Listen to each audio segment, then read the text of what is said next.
I was just told that apparently there's a ban list. So I dropped everything else that I was doing to come and give you guys my first reaction and thoughts about said ban list. Now at first I just want to apologize for the messy hair. I was really not planning to record anything today. And also we're checking the ban list out on Twitter because, well, Konami apparently doesn't use the official ban list page anymore, and so therefore you either have to be doom scrolling Twitter constantly, or in my case have friends that do so, to actually get to know when the ban list is out. Now this is my first reactions, I have not seen this before. On the forbidden section we have Canine Noroi. As everyone who watched my Pure VS video knows, I've been looking for Ripper to get banned, and honestly Ripper was the card I was expecting to get banned from like the Canine archetype, but I mean we take it I guess. With Yoko limited and Noroi banned, like I suppose if decks run Canine now, then you can't play them as like predominantly Canine. So decks like Canine Crystron, Canine for Hire, are there other like real predominant Canine versions? I don't know. At least those two probably are not viable anymore, and also Canine VS will definitively have to go in more of a pure VS direction. Honestly, like I would have preferred a Ripper ban, but I like that because Noroi is after all like the second most toxic card in that archetype, and while you still have to contend with Ripper negating your hand traps and setting force release for free, at least they don't get to see your hand, and also they get to make Ripper less often. Next is Rosewhip. This is just a quality of life thing. I don't actually think Rosewhip is even that good in Kultun. Like, it's a decent side deck card for some matchups, but most of the spell heavy decks play spell non-engine, and you know, Forbidden Crown, Forbidden Droplet, Super Polymerization, these cards just by themselves by nature beat Rosewhip. So this is more of a quality of life change than anything, but one that I'm definitively happy to see. And finally is the Gimme Puppet, like that's their rank gauge, right? I'll put it on screen, it's here for you guys so you actually know what it is. But I'm pretty sure it's the one that searches the their rank up spell, and it's also the one that's part of the Mitsurugi FTK, which I presume that's the reason for it. Which in Soke is based by Konami. It's probably also part of one of the two new FTKs that I've heard like rumors about, like Power Patron FTK or the Train FTK. The Train FTK is obviously Gustav Max, but the Power Patron FTK possibly uses this card. Anyway, it's a card that has never been used for anything healthy, so I'm happy to see it go. For the limited section, we have Cupsy Yummy. Peak. I'm happy with that. Cupsy is one of the most annoying cards ever when your opponent goes first, because they, like, Yummy is very rarely a pure deck, and therefore Cupsy just facilitates some of the most stupid combos, and if you don't have Fuva, like, you're not interacting well with that card at all. Next we have Fairy Tail Snow. I mean, I get it. The new Fairy Tail archetype in the new set, like, they want Snow. But I'm gonna be so honest, Snow is a card that has never ever been part of anything healthy, and it's a card that I'm not happy to see come back at all. Like, it's one of those cards that are probably not going to affect the game too much, but why are you unbanning it? Like, if Snow is ever showing up in any sort of competitive setting, then it's just not healthy or not interesting. So I would have preferred to see it banned, but I both presume, and we cross our fingers, that we don't have to contend with Snow every other game. Malice White Rabbit to 1. The fact that we still have to hit Malice cards is a little bit ridiculous to me. Just like ban Wicked already. But I'm not complaining. Cups Yummy Way to 1 is a very strange limit. It doesn't actually accomplish anything, since I can't think of a case of any deck playing more than one Cups Yummy Way. In theory, this would make Yummy have a worse Kultun matchup, because now they can rip the one of Cups Yummy Way, like you can't play 2 to play around Clip and Crackle. The issue with that is, firstly, the card they want to rip is Snatchy, which is already limited, and also you can just recycle it with field spells, so like, this is just a fake hit. Next we have Branded Fusion to 1.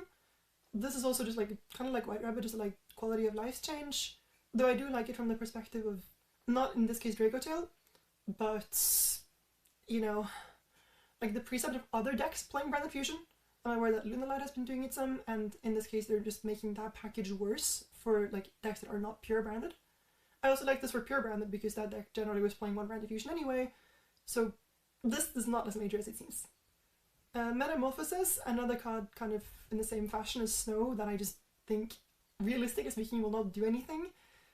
but if it does anything, it's not something you want to deal with, so it's a card that I would just have left banned. Premature Burial, honestly, I think is more of the same. Like, we already had Monster Reborn, which in the aspect of hard drawing is a better version of Premature Burial. So if Premature Burial is like meta relevantly playable, it's because it's searchable with some stupid combo deck, and then it's like, is that something you want in the game? Next we have Radiant Typhoon Chant 2-1. I honestly think this is a very fair way to hit Radiant Typhoon. Outside of some Sky Striker pilots, which sad we lose a tool. Pure Radiant is the only deck that plays this card. Sort of like Malice, but screw Malice. And I think this is a very fair way to hit the consistency of Radiant, limiting any of the monsters or Corsair. By monsters I mean Ultimates one, like the small ones. You are making the grind game worse, whereas by limiting chance, you are purely making the consistency worse.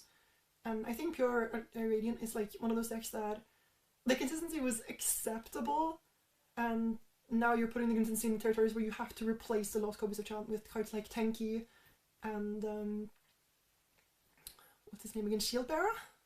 The cards that search Eldam and Swen. And therefore you're just reducing the quality of starters. You're not actually like really reducing the consistency of the deck, you're just reducing the quality of its starters, which I think is a neat way to hit the deck. Like, it's kind of a tap on the shoulder, but that doesn't like break it. Rahu 2-1. This is a completely fine way to hit Dracotail.